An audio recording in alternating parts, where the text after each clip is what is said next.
How to clear recents on Snapchat. Hey everyone, welcome back to our channel. In this video we are going to learn how we can clear recents on Snapchat, so make sure to watch the video till the very end.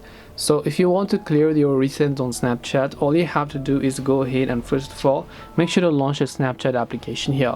Once you launch a Snapchat app, the problem here is quite very simple. If you just happen to come and tap the search icon here, you should be able to find a list of recent people that you have added to your Snapchat app. And let's just say that you want to clear all those recents. What you need to do is you need to tap the clear all button that you can find here.